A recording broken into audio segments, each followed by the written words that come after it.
ஒரு வருஷத்துக்கு சாப்பாடு. அந்த சாப்பாடை சாப்பிட்டுட்டு தெய்வத்திட்ட நம்ம போய் நேரடியாக பேச முடியுமா? பேச முடியாது. அந்த ஆன்மா போய் ஆத்மா போய் உயிர் என்பது மெய்யானது தனித்து இயங்கும். இந்த ஆன்மாக்கள் எல்லாம் போய் என் குடும்பத்தில் உள்ளவர்கள் சந்தோஷமாக இருக்கணும், பாவங்கள்லாம் நீங்கி புண்ணியம் தெரிந்தோ தெரியாமலோ எத்தனையோ பாவங்கள் நம்ம செஞ்சிருப்போம். இந்த பாவமெல்லாம் போய் புண்ணியம் வரணும் அப்படின்னு சொல்லி தெய்வத்திடம் நேரடியாக பேசக்கூடிய ஆத்மாக்கள் யாருன்னா நம்ம முன்னோர்கள் தான். அந்த முன்னோர்களுக்கு முறையாக பித்ருக்கடன் செலுத்தினால்தான் நம்ம குடும்பம் சந்தோஷமாக இருக்கும். அதை மட்டும் செலுத்தி வந்தீர்கள் என்றால் எந்த கோவில் குளங்களுக்கு போகணும்னு அவசியமே இல்லை. இதை மட்டும் முறையாக வருஷம் நம்ம செய்து வந்தால் நம்ம குடும்பம் ரொம்பவுமே சந்தோஷமாக இருக்கும். அதாவது நோய் நொடி இல்லாமல் புண்ணியம் என்பது சேரும். எவ்வளவுதான் வறுமை இருந்தாலும் அந்த வறுமையை நீக்கக்கூடிய தன்மை இந்த மூதாதையர்களுக்கு உண்டு அப்படின்னு புனிதமான ஒரு நாளை முன்னிட்டு விழா நடத்தக்கூடிய இந்த இடத்திற்கு கஞ்சிமடை கிராமத்திற்கு நான் வரணும். எல்லாரும் எல்லா நேரத்துக்கும் நிச்சயமாக எல்லாரும் போக முடியாது. யார் யாருக்கு என்னென்ன கொடுப்பனை இருக்கிறதோ அவங்க தான் இந்த இடத்துக்கு வரணும் அப்படின்னு இந்த தெய்வத்துடைய அருளை யாராலும் மாற்றி அமைக்க முடியாது. தெய்வம் மாற்று கொடுக்க நினைக்கிறதை யாராலும் தடுத்து நிறுத்த முடியுமா? முடியவே முடியாது. ஆனால் தெய்வம் பார்த்து இவங்களுக்கு கொடுக்கக்கூடாது அப்படின்னு நினைச்சிருந்து அந்த உலகத்தில் யாராலும் கொடுத்து விட முடியாது. அப்படினால இந்த இடத்துக்கு நான் தான் வரணும். அந்த அப்படி கொடுப்பனை இருந்ததுனால இவ்விடத்துக்கு வந்துட்டாலும் அந்த அம்பாளை வணங்கி நம்ம பிறகு எதற்காக வந்தோம் அப்படின்னு எடுத்து சொல்லிடுவோம். ஏன்னா ஆடி மாதம் அம்மனுக்கு திருவிழானா அம்பாளை வணங்காம இருந்தால் நல்லா இருக்குமா? ஆத்தால வணங்கிடுவோம். மாயி மகமாயி மணிமந்திர சேகரி ஆயி உமையானவளே ஆதிசிவன் தேவியரே சமைத்தாய் சமயபுரம் சாதித்தாய் கண்ணபுரம் அந்த கண்ணபுர எல்லை விட்டு என்னமாணி கடுகு வர வேணுமடி ஆடி முத்து முத்து மாறி இந்த சித்து என்னடி ஆடி முத்தாளம் தேவி சந்த குத்த என்னடி ஆடி முத்து முத்து மாறி ஆடி குத்த என்னடி ஆடி முத்தாளம் தேவி சந்த குத்த என்னடி அந்த குணக்காரி தஞ்சாவூர் மாறி தஞ்சமேள வந்தாரை காத்தினிக்கும் தேவி பம்பை காரியே இந்த பம்பு ஏனடி ஆடி பம்பை காரியே உனக்கு பம்பு ஏனடி ஆடி முத்து முத்து மாறி இந்த சித்து ஏனடி ஆடி முத்தாளம் தேவி சந்த குத்த என்னடி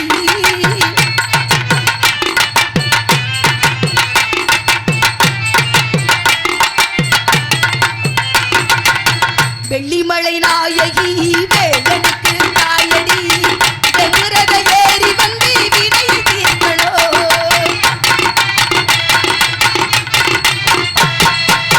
நாராயணன் தங்கச்சி நல்ல முத்து மாறியே தங்கரத ஏறி தாயை காக்கணும் ஏன் பம்பித்த தங்க களையோ கருமாறியே இந்த பாடகமூர் சிகளையோ பூமாரியே உள் மாளிகையில் மணக்கதவு திறக்கவில்லையா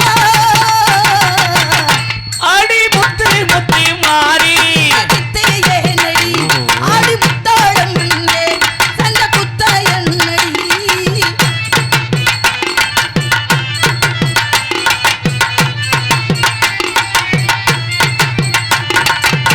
வெப்பிலையில் உடையடி வைகையாறு சடையடி சபுராணி வாசத்தோடு சங்கரி வாரணோ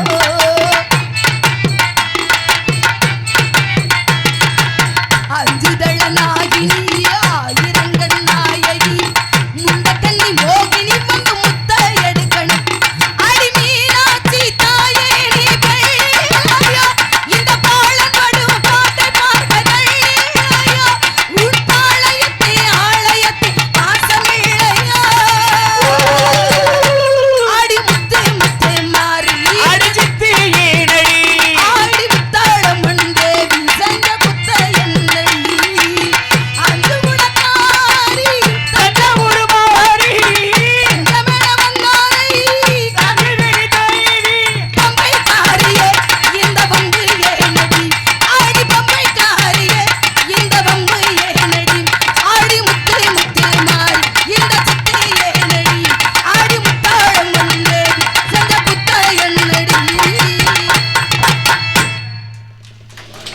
நன்றி நன்றி நன்றி. சிறப்பு. இப்படி அம்பாளை வணங்கணும் அப்படின்னு ஆக்ரோஷமாக வணங்கணும் அப்படின்றதாத சக்தி இருந்தால் செயல்படணும், இல்லாடி செவனேன்னு இருக்கணும் அப்படின்வாங்கல்ல. அந்த மாதிரி திடகாத்தமாக சக்தி என்பது உடம்பில் இருக்க தொடங்கி உழைக்கக்கூடிய மனிதன் ஒரு நாளும் சுறுசுறுப்பு குறையாம இருக்கணும்.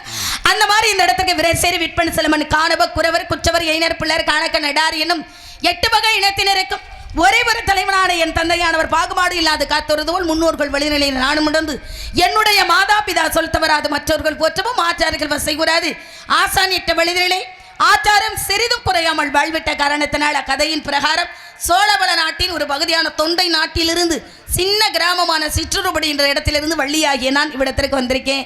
என்ன காரணத்துக்காக வந்தேன் அப்படின்னா, காவல் பணி செய்வதற்காக பெருத்தார் பூமியாழ்வார் பொறுமையனும் நகையினிந்து புகழ்ந்திட வேணும் அப்படின்ற அவையின் முதுமொழிக்கிணங்க பொறுமையோட காவல் செய்வதற்கு முன்னாடி ஏன்னா 4 பேர் போன பாதையில் போகணும், இல்லைன்னா 4 பேர் மெச்சறது மாதிரி யாது வாழணும் அப்படின்வாங்க. இந்த உலகத்தில் எத்தனையோ மனிதர்கள் ஜீவன்கள் அத்தனையும் பிறந்தவுடன் இறப்பு என்பது நிச்சயமா. ஆனால் நம்ம இறப்புக்கு முன்னாடி எப்படி வாழ்கிறோம் அப்படின்றதை எது நிர்ணயம் பண்ணுறது அப்படின்னா, நீ மன்னவனாய் இல்லை சில்லவனாய் என்பதை கூறுவது உனது பிறப்பு, நீ நல்லவனாய் இல்லை தீயவனாய் என்பதை கூறுவது உனது இறப்பு. அப்படின்றதுக்காக வாழ்ந்து முடிச்ச பின்னாடி தான் ஒவ்வொரு மனுஷனும் நல்லவன் தீயவன் அப்படின்னு நிர்ணயம் பண்ணுறது இறப்பு ஒன்று தான். வாழ்கிற தருத்திக்கு அவன் கெட்டவனாக இருந்தாலும் நல்லவர்களாக இருந்தாலும் ஒருத்தரும் சொல்ல மாட்டாங்க. இறப்புக்கு பின்னாடி தான் இந்த மனுஷன் இன்னும் கொஞ்சம் காலம் இருந்தால் நம்ம ஊருக்கு நல்லது பண்ணியிருப்பாரே அப்படின்னு நல்ல மனிதர்கள் இறக்கின்ற பொழுது பேசுவாங்க. அதே கெட்ட மனிதர்கள் யார் சொல்லியும் கேட்காம போகிறவங்களை என்ன நினைப்பாங்க, 5 வருஷத்துக்கு முன்னாடி இறக்க வேண்டியவன் நம்ம ஜீவனை வாங்கிட்டு தான் போயிருக்கான் அப்படின்னு சொல்லக்கூடாது. அதில் அந்த மாதிரி சுதந்திரத்துக்காக எத்தனையோ வீரர்கள் வீர மரணம் அடைந்தாலும் இன்றைய அளவு நம்ம இனத்தில் பிறந்த மருது சகோதரருடைய புகழையும் பெருமையும் பாடுறோம்னா எதுக்கு பாடுறான், அவங்க வாழ்ந்த விதம், உயிரி தியாகத்தை பண்ண விதம் அப்படின்னு வீர மரணம் அடைந்ததன் விதம். அதன் காரணமாகத்தான் இன்னைக்கு பெருமையாக நம்ம இனத்தில் எத்தனை பேர் இறந்திருப்பாங்க, சுதந்திரத்துக்காக போராடி இருப்பாங்க. அவர்களுக்கெல்லாம் உள்ள பெருமை இவர்களுக்கு எதிர்க்கு அப்படின்னா ஒவ்வொரு மனுஷன் வாழ்கிற விதத்தை பொறுத்து தான் இருக்கு பெருமைகளை பேசணும். நம்ம சாஞ்சா செம்பரியாட்டு கூட்டம் மாதிரி ஒரு நாளும் வாழக்கூடாது. முதல் போகிற ஆட்டுக்குடிக்கு தெரியும் இதுதான் வழி என்று, நடுவாழ போகிற ஆட்டுக்குடிக்கு கடைசியில் போகிற ஆட்டுக்குடிக்கெலாம் தெரியாது எது வழி என்று. அது மேட்டில் ஏறினா மேட்டில் ஏறும், பள்ளத்தில் விழுந்தா பள்ளத்தில் விழுந்தா அப்படி நம்ம ஒரு நாளும் இருக்கக்கூடாது. 1000 பேர்கள் நின்றாலும் அதில் ஒருவன் தன்னை தனிமைப்படுத்தி காட்ட வேண்டும். இன்னார போல இருக்கணும் அப்படின்றன, அவங்கள போல தாங்க இவங்களும் இருக்கக்கூடாதுல்ல. அப்போ என் நிலையம் தன்னிலை மாறாமல் வாழ்கின்ற மனிதன் தான் உயர்ந்த நிலையை அடைவான். பிறருக்காக ஒரு நாள் நம்ம வாழவே கூடாது, தனக்காக எது சரின்னு படுதோ அதை வாழ்ந்து காட்டணும், அதுதான் உயர்ந்த நிலையை அடையும். அவங்களுக்காக வாழணும், ஊர் என்ன சொல்லும் உறவு என்ன சொல்லும் அப்படின்னு சொல்லி வாழாமல் உன்னுடைய வாழ்க்கையை முதல்ல நீ வாழ்ந்து பார். அது சரின்னு பட்டா சிறப்பான வெற்றி என்பது கிடைக்கும். அப்படின்றதுனால இந்த இடத்துல அவங்க புகழை பாடிவிட்டு காவல் பணியை செய்வோம்.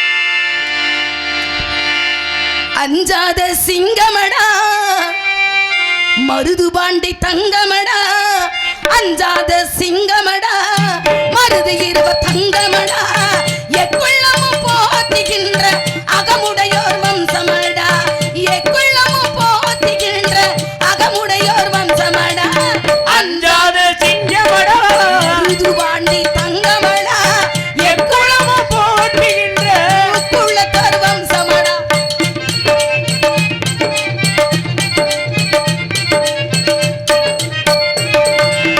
நரிக்குடி முக்குளத்தில் பிறந்து வந்த தங்கமடா, நரிக்குடி முக்குளத்தில் பிறந்து வந்த தங்கமடா, நாடு போற்றும் தலைவனடா வீரமரவர் கூட்டமடா, நாடு போற்றும் தலைவனடா வீரமரவர் கூட்டமடா, அஞ்சாத சிங்கமடா மருது வாழ்ந்த தங்கமடா, அஞ்சாத சிங்கமடா மருதீவ தங்கமடா, குள்ளமும் போற்றுகின்ற அகமுடையோர் வம்சமடா.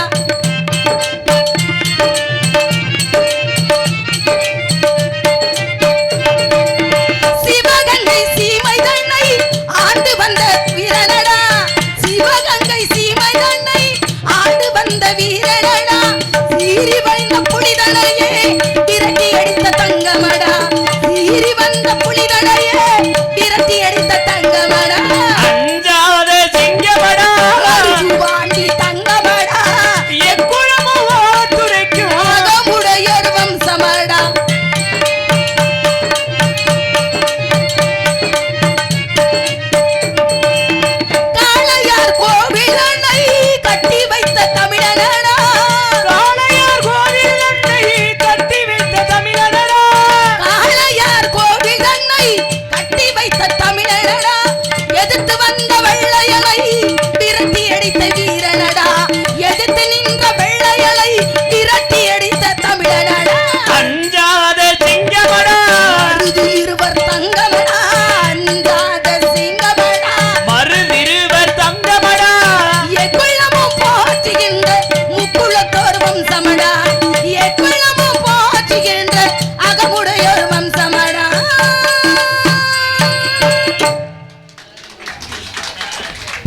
நன்றி நன்றி கைதட்டிய கஞ்சிமடை எம் பொன்னடியான் சார்பாக 100 ரூபாய் அன்பக்கா அவர்களுக்கு மாமன்னர் மருதுபுகழ் பாடியக்காக அன்பளிப்படுத்துள்ளார்கள். நினைவாக அன்பளிப்படுத்துள்ளார்கள். அன்பளிப்பு வழங்கிய அன்பு உள்ளங்களுக்கு நெஞ்சார்ந்த நன்றியை தெரிவித்துக் கொண்டு அப்புறம் கதைக்கு போமா. காவலுக்கு எதுக்கு வந்திருக்கா, கதையினுடைய சாராம்சம் என்பது இருக்குதுல்ல. அப்போ தோழிகளோடு போய் நந்தவனத்தை காவல் பார்த்துருக்கிறதுக்காக வந்திருக்கான். இப்படி தான் வாழணும்னு ஒரு வாழ்க்கை இருக்கு.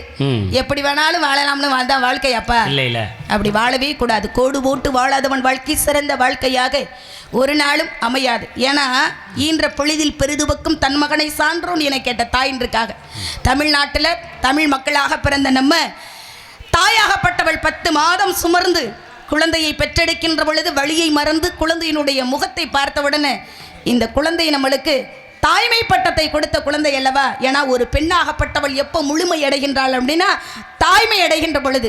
அப்போ முழு பெண்ணாக உருமாறுனா தாய்மை அடைந்தாதான். அந்த தாய்மை பட்டத்தை கொடுத்த ஆண் குழந்தையாக இருக்கட்டும் பெண் குழந்தையாக இருக்கட்டும் அந்த முகத்தை பார்த்து சந்தோஷம் அடைவாள் தாய்.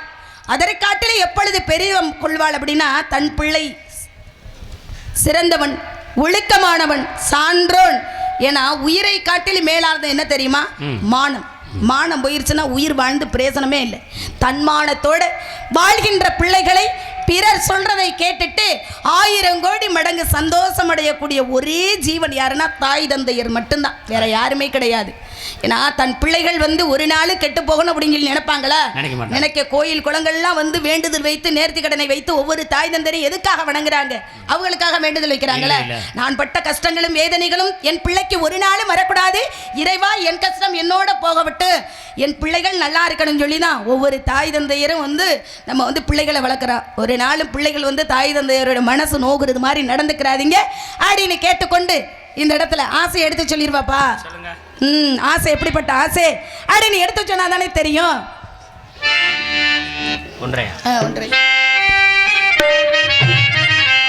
ஆசை அதிகம் வச்சு மனசு அடக்கி வைக்கலாமா ஏ மாமா, ஆசை அதிகம் வச்சு மனசு அடக்கி வைக்கலாமா ஏ மாமா, ஆள் பயக்கி போட்டு அழகு ஒழிச்சு வைக்கலாமா ஏ மாமா, புது ரோசானா என்னாடி ஏ ராசாமி வந்தாடி என் செல்ல குட்டி, ஆசை அதிகம் வச்சு மனசு அடக்கி வைக்கலாமா ஏ மாமா, ஆள் பயக்கி போட்டு அழகு ஒழிச்சு வைக்கலாமா ஏ மாமா.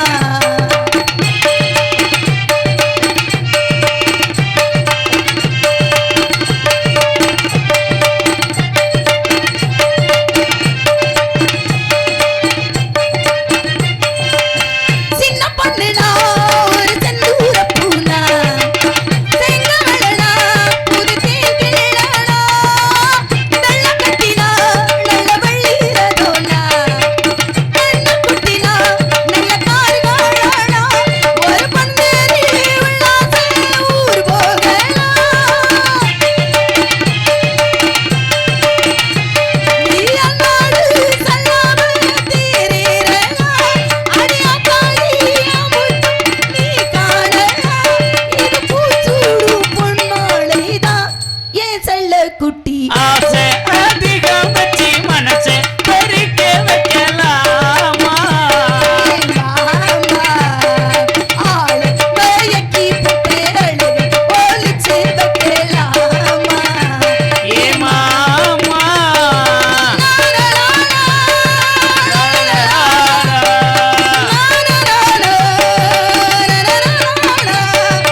என்று இப்படி எல்லாம் ஆசை இருந்துட்டாலும் ஆனால் ஒரு மனிதனுடைய துன்பத்திற்கு முதல் காரணம் என்ன தெரியுமா? பேராசை. ஆசைப்படலாம், பேராசைப்படலாமா? பேராசைப்பட்டோம்னா பெரும் நஷ்டமாக போய்விடும். போதுமென்ற மனமே பொன் செய்யும் மருந்து அப்படின்றக்காக. நான் மனசு என்னைக்காவது போதும்னு சொல்லுமா? ஒரு நாளும் ஒரு பொழுதும் மனம் என்பது போதும்னே சொன்னார். குரங்கிலிருந்து வேறுபட்டவன் மனிதனாக இருந்தாலும் அதனால தாங்க மனம் ஒரு குரங்கு, மனிதனுடைய மனம் ஒரு குரங்கு அப்படின்னு சொல்லியிருக்கிறாங்க. கிளைக்கு கிளை தாவுகின்ற குரங்கை போல மனதாகப்பட்டதும் எந்நிலையுமே இல்லாமல் அலைபாய்ந்து கொண்டே இருக்கும். அப்படியெல்லாம் இல்லாமல் நம்ம ஒரு நிலையோடு இருக்கணும். ஏன்னா உழுதுண்டு வாழ்வாரே வாழ்வார், மற்றவெல்லாம் அவர்வன் தொழுதுண்டு பின் செல்வார் அப்படின்னு இருக்காங்க. நம்மெல்லாம் எல்லாருமே தமிழகத்தின் தமிழ்நாட்டின் முதுகெலும்பு அப்படின்னா விவசாயம்தான். எல்லாருமே விவசாய விட்டு பிள்ளைகள் தான். நான் அப்படிதான். நம்ம ஊரில் உழவு மாடு இருக்கா? இல்லை, எல்லா ஊர்லேயும் இல்லை, எங்கள் ஊர்லேயும் இல்லை. அப்புறம் உங்கள் ஊரில் கேட்குறேன். உழவு மாடு தமிழ்நாட்டின் முதுகெலும்பு விவசாயம். விவசாயத்துக்கு முக்கிய காரணம் உழவு மாடு தான். தமிழகத்தில் இந்த உழவு மாடு ஒரு இனமே அழிந்து போய்விட்டது. அன்றைக்கு உள்ளவங்கள்லாம் என்ன பண்ணாங்க? அதிகாலையில் எந்திரிச்சு நீராகாரத்தை குடிச்சிட்டு பள்ளு கூட விளக்க மாட்டாங்க. உழவு மாடை பற்றிக்கிட்டு எப்போ போவாங்க தெரியுமா? அதுவும் விதையிட சிறந்த மாதம் ஆடி மாதம் 18ஆம் பெருக்கன்னைக்கு விதையிட ஒவ்வொரு தமிழனும் சிறந்த நாளாக வச்சுருந்தாங்க. ஆடி மாதம் 18ஆம் பெருக்கன்னைக்கு விதையிட்டோம்னா தை மாதம் ஆகும் நெல்மணிகளை பார்ப்பதற்கு 6 மாதம் காத்திருக்கணும். இன்னைக்கு அப்படி இல்லை, 2.5 மாதத்துலேயே நெல்லெல்லாம் அறுவடை பண்ணிடலாம். குறுகிய விவசாயம். ஒவ்வொரு மனிதனும் குறுகிய விவசாயத்தை கண்டுபிடிச்சதுனால தான் மனிதனுடைய ஆயுளும் குறுகி கொண்டே இருக்கிறது. 100 வயசை தாண்டி வாழ்ந்தார்கள் ஒவ்வொரு தமிழனும். இன்னைக்கு 100 வயசை தாண்ட முடியுமாயா?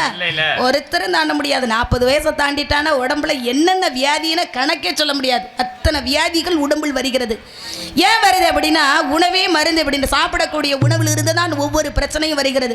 அன்னைக்கு இலைதலைகளையும் மாட்டினுடைய சாணத்தையும் ரசாயன உரம் எதுக்குமே இல்லாமல் இயற்கையான முறையில் ஒவ்வொரு தமிழனும் விவசாயம் பண்ணதுனால தான் நீண்ட ஆயுளோட சத்தான உணவுகளை சாப்பிட்டு வாழ்ந்தார்கள். எத்தனை குழந்தைகளை பெற்றெடுத்தாலும் தாய்மார்கள் மருத்துவமனைக்கு போனதே கிடையாது. வீட்டில் தான் சுகப்பிரசவம் தான். அத்தனை குழந்தைகளுக்கும் தாய்ப்பால் மட்டுமே கொடுத்து வளர்த்தாங்க. இன்னைக்கு ஒரு குழந்தையை பெற்றெடுக்கணும்னாலும் என்ன ஆகுது? ஆத்தாடி மருத்துவமனைக்கு போய் அசையக்கூடாது, ஆடக்கூடாது. அந்த பிள்ளைய நம்ம பார்க்கறதுக்குள்ள பெரிய ஒரு பிரச்சனையாக இருக்குது. இதுக்கு சாப்பிட்ற உணவில் தான் எல்லாமே பிரச்சனைகளும் வருகிறது. அப்போ முறையாக அன்றைக்கு எப்படியெல்லாம் விவசாயம் நடந்துச்சு அப்படின்னு கொஞ்சம் தாத்தா காலத்தில் போய் நினைவு கூறுவோமா? சொல்லுங்க. சொல்கிறேன் பாருங்க தம்பி. 4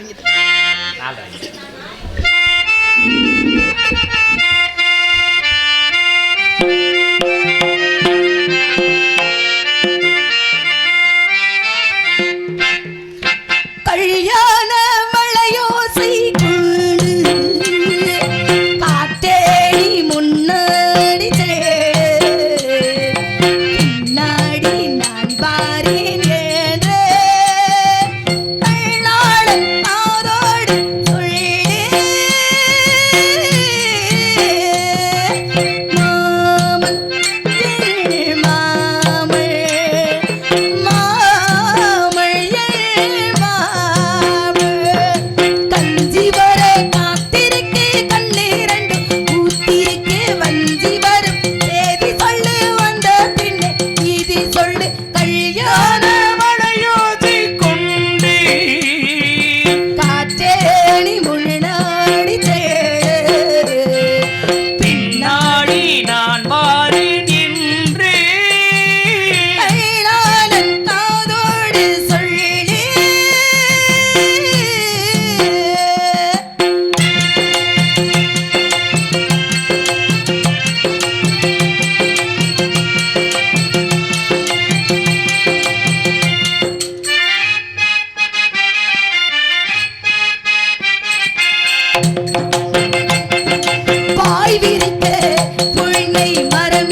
என்னைக்குமே அழிக்க முடியாத ஒரு பசுமையான பாடல்.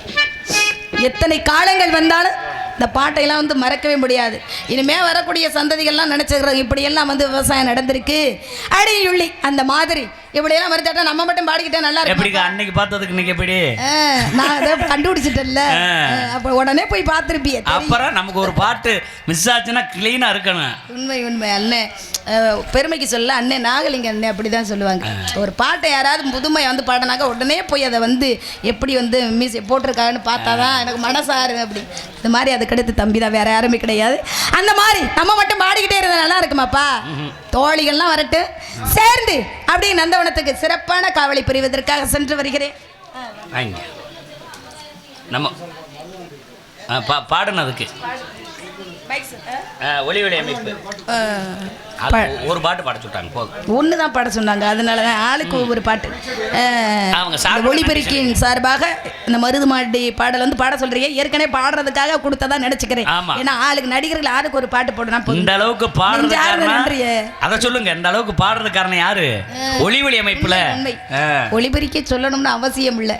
ஏன்னா சொல்லுவாங்கள்ல, நல்ல பொருளுக்கு விளம்பரம் என்பது தேவையில்லை. நாங்கள் வந்து எளிமையான முறையில் வந்து சிரமம் இல்லாமல் பாடுகிறோம் அப்படின்னா ஒளிபெருக்க இல்லைன்னா ஒன்றும் பண்ண முடியாது. தினமும் நாடகத்துக்கு போகிறான், நம்மளுக்கு வந்து எத்தனையோ பிரச்சனைகள் இருக்கு. அதனால இதையெல்லாம் வந்து மறைத்து வந்து சிறப்பாக கொண்டு போகக்கூடியது முதல் முக்கிய காரணம் வந்து ஒளிபெருக்கி மட்டும்தான். சிறப்பு ஒளிபெருக்கிக்கு ஒரு கைதட்டுங்க எல்லாரும் மக்கள் சேர்ந்து. ரொம்ப சிறப்பாக இருக்குது. வருஷம் எந்த நிகழ்ச்சி நடந்தாலும் அண்ணனை வந்து சிறப்பாக வந்து ஒளிபெருக்கி அமைப்பார். அவருக்கு நெஞ்சார்ந்த நன்றியை தெரிவித்துக் கொண்டு பக்க மேளங்களுக்கும் சிறப்பு. அவங்க கையில் அன்பளிப்பு வாங்குறது என்ன எவ்வளவு ஒரு ரசனையான ஒரு உண்மை சிறப்பு. இன்னொரு விஷயம் தெரியுமா, நடிகர் கையில் வந்து அன்பளிப்பு வாங்குறது சிறப்பு. அதே மாதிரி நடிகர்கள் பாட்டை வந்து ரசித்து ஒளிபெருக்கி உரிமையாளர்களே வந்து அன்பளிப்பு கொடுக்குறாங்கன்னா சிறப்பு தானே. அந்த மாதிரி இந்த நாடகத்தின் அமைப்பாளரும் வந்து சிறப்பு.